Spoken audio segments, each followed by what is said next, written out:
I'm at the beggar for getting my fiancé a ring on the chain. I wanted to propose to my girlfriend. She's a nurse, so she can wear rings at work. I wanted to give her something that she could keep with her all the time. I work as a graphic designer, so I designed a ring and a chain that I thought she would really like. The ring is in style she worn before and likes, with a diamond as well as opals, which are her favorite. The chain is fairly small and sturdy and made of the stainless steel core with alternating gold and silver links over top so it's stronger. The clasp for the chain is invisible, and the ring can be clipped on and off of the ring without having to take the chain off. I made it so that she could turn in and hide the clip so she could wear the chain separately from the ring as well. I thought it was really cool, and I proposed on Sunday at the park after Mother's Day. There was no one else around to see it.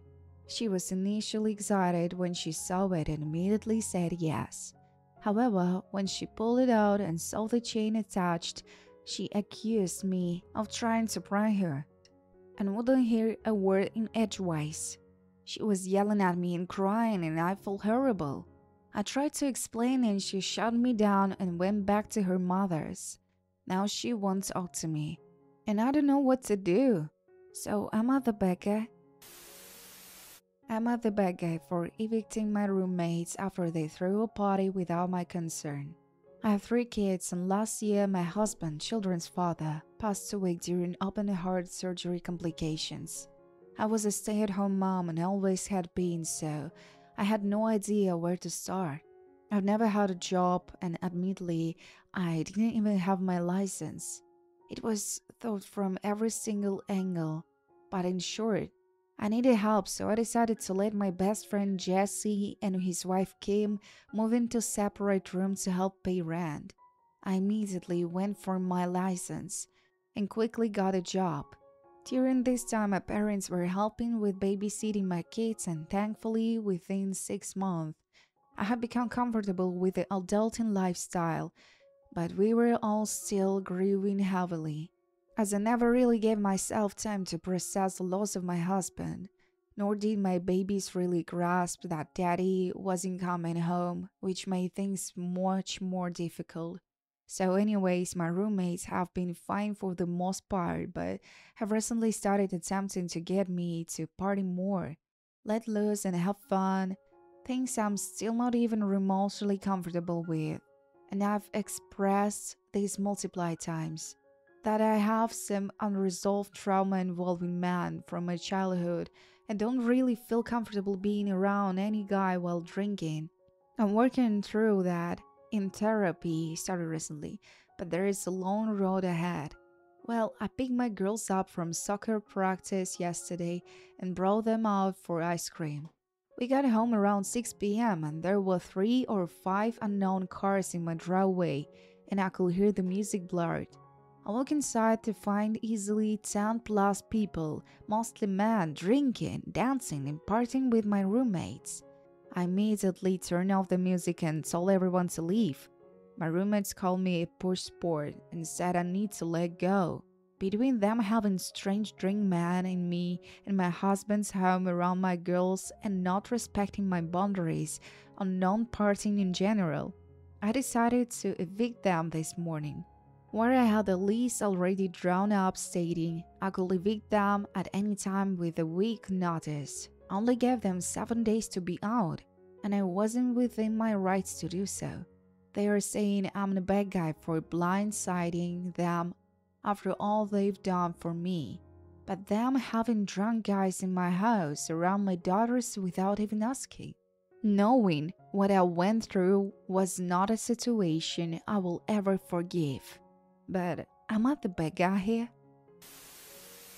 I'm at the bad for letting my daughter keep her sketchbook at my house after her mom looked through it without permission. So, to start, I have 50-50 custody of my daughter's Claire, with my ex-wife Jessica.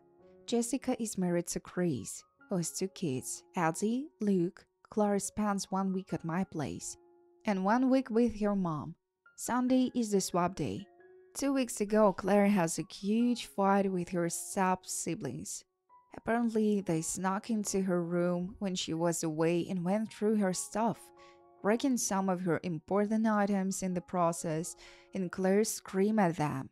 When she found out, Jessica and Chris wrote off Eddie's and Luke's behavior as kids will be kids. I disagree. I think that Eddie and Luke need to really check for their behavior and that they shouldn't get away with it. However, they said that Claire's reaction was over the top and a sign that there is something wrong with her. Jessica decided that she needed to find out what's in Claire's head, and so she's confiscated Claire's sketchbook, which Claire used to get her feelings out, and went through it. Apparently, what she found was disturbing. Claire has shown me her sketchbook before, and no, it isn't, and took Claire to a psychologist for evaluation. Spoiler alert, they didn't find anything. My daughter isn't completely mentally healthy, save for surprise, surprise, stress from her step siblings. Anyway, I got Claire last Sunday, and she spent her first few hours with me holed up in her room sketching, I think. At dinner, she told me what happened, and I surprised her with pancake breakfast the next morning to make her feel better. Before I give her back to Jessica, Claire asked me to keep her sketchbook at my house so her mom wouldn't look through it. I said yes, and she went over to her mom's place without it. Yesterday, I got a text from Jessica. She said that she was worried that Claire forgot her sketchbook because when she went to confiscate it, it wasn't where Claire usually keeps it. She then asked me to arrange a time and place for her to pick it up. I said that the sketchbook was with me, and that I decided to keep it because I didn't want it confiscated again. I didn't want to throw Claire under the bus here. She said that I was being a bad guy because she has the right to her daughter's mind. I said that I was worried because of how she handled it last time she went through it. She restated her previous point, and I did not respond. It's been about a day since that conversation, and I'm starting to question my choice. Am I the bad guy? Am I the bad guy for taking up 2 seats on a bus? I ride the bus because I can afford a car, insurance, gas, etc. I'm 18 and live in the US for context. A couple days ago, I went on a bus that wasn't that busy, not empty, but there were multiple unused seats, and no one had to stand. I had just gone shopping and had heavy bags that were hard to carry and hardly fit in front of my legs. So I sat in one seat and placed my bags on the seat next to me, essentially taking up 2 seats on my own. Since it wasn't crowded when I got on, I didn't see an issue, and like I said, the bags were super heavy and hard to carry, so I wanted to set them down. The bus ride was kind of long, and as it went on, more and more people got on the bus. It eventually got pretty crowded to the point where some people had to stand up. I didn't even move my bag or offer the seat to someone. In my experience, most people don't want to sit next to strangers anyway. And a lot of the time, people will end up standing instead of sitting, and I'm an empty seat next to someone they don't know. Also, no one said anything to me. At the last stop, ended at the bus station where pretty much everyone was getting off, someone passive-aggressively told me, "You could have moved your bag," and not being inconsiderate and rude. Everyone wants to sit, not just you, or something along those lines. I didn't really respond because I didn't know what to say. The person who said that never asked me to move my stuff, and if they did, I probably would have. So I don't understand how it was being rude. They could have asked it during the ride instead of insulting me after it was already done. Buses are also generally first come, first serve, so I think my behavior was normal. But am I the bad guy here? I'm at the bed for going no contact with my sister after she screamed profanities at me. So just to give a bit of context, me and my baby just moved back to my hometown temporarily while I figure out my next step, and I'm currently staying with my parents. They graciously allow me to take the spare bedroom and also are letting me use my mom's craft space as my office since I work from home. Now there's where the problem comes in. My sister had talked with my parents about staying at their house for about 5 days because she planned to move out of town, and there was a gap between when she intended to move and when the lease on her apartment ended. This gap exists simply because she had planned to drive her friends with benefits to the airport. I had to leave the city where I live in the spur of the moment, so I messaged my sister and let her know that I would be moving back into town, but I was okay with sleeping on the couch until she made her trip. She insisted that it was okay and that she will just stay with our other sister instead. This information will be important later in the story. So the problem started when I finally did get into town and started moving all my belongings in. She ended up coming to my parents' house to say hi and help move a couple of boxes in. I didn't ask for any help, but I was very appreciative that she was willing to do so, and I expressed this to her. She kept making comments about how I have too much shit and that I should just get rid of stuff. In reality, I actually leave behind a lot of my belongings and don't even fill a town trailer.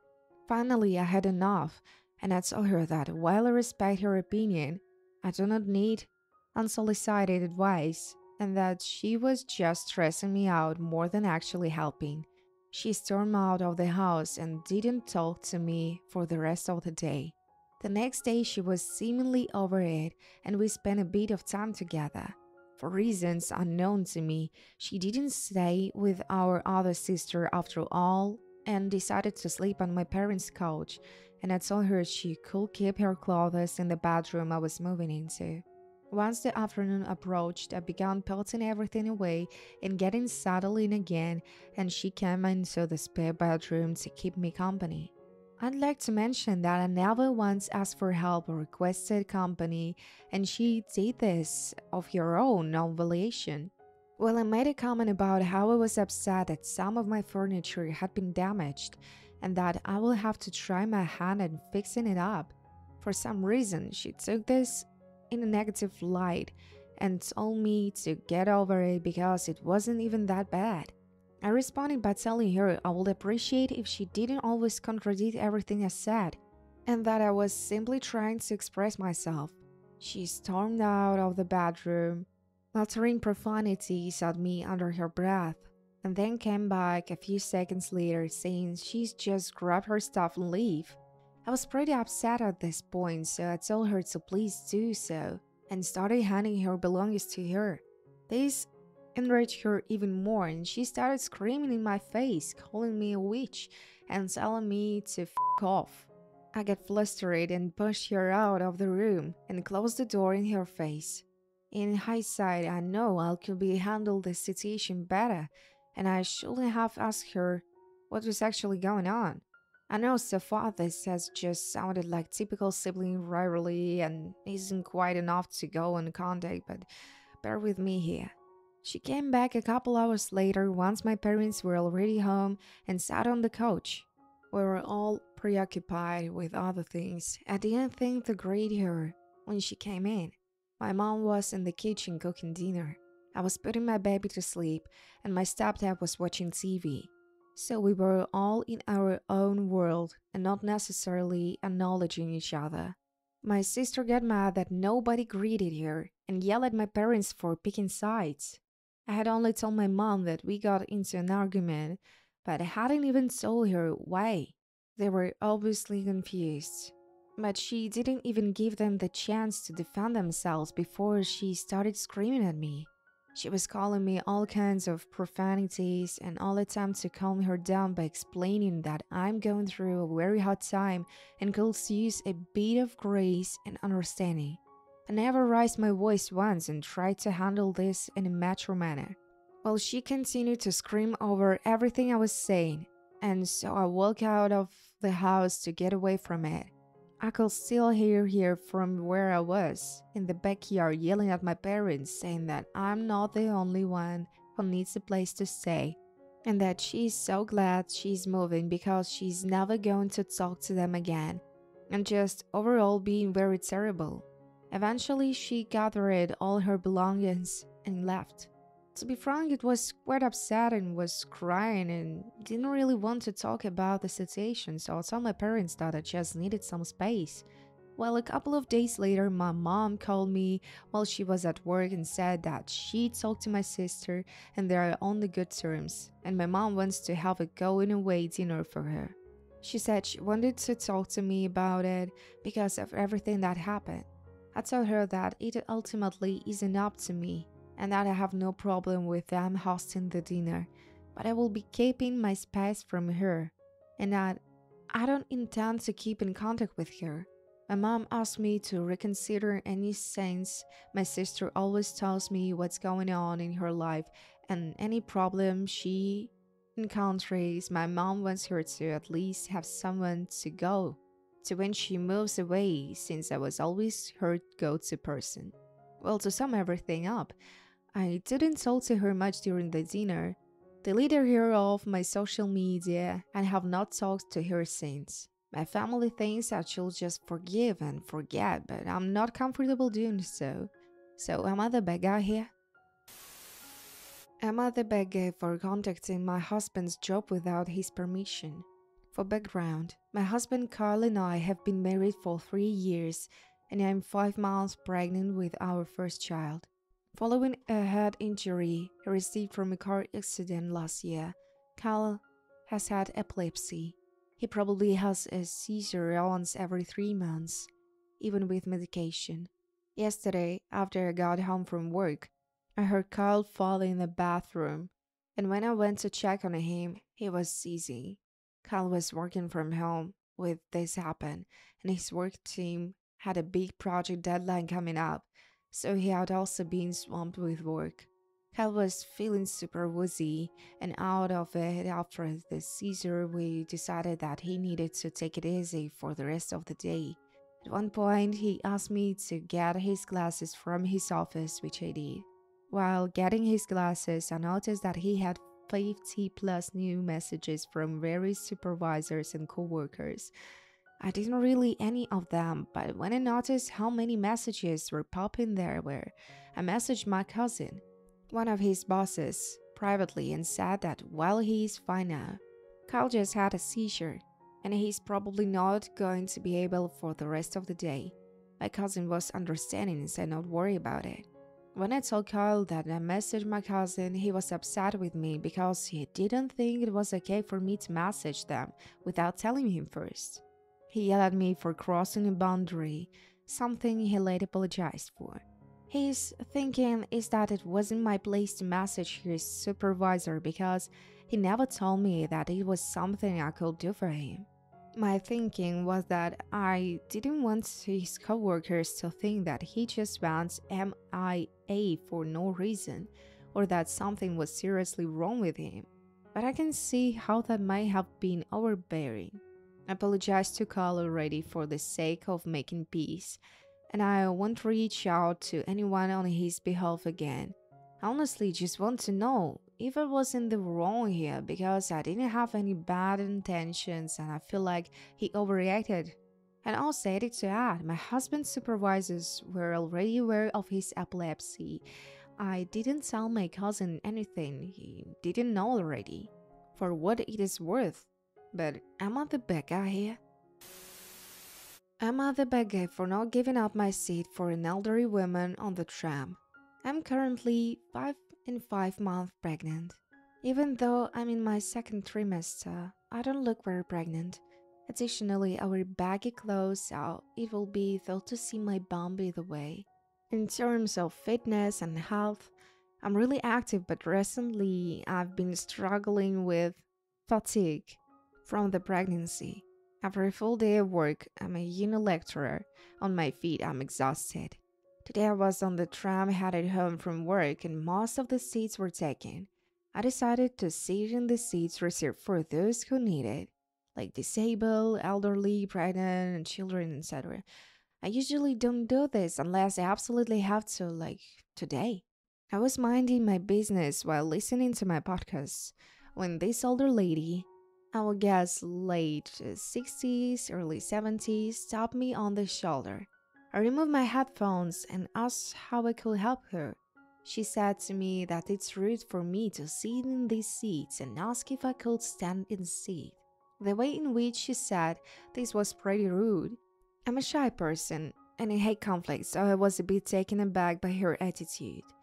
As I began to try to explain to her how I'm pregnant, another passenger came over and repeated the sentiment of the older lady.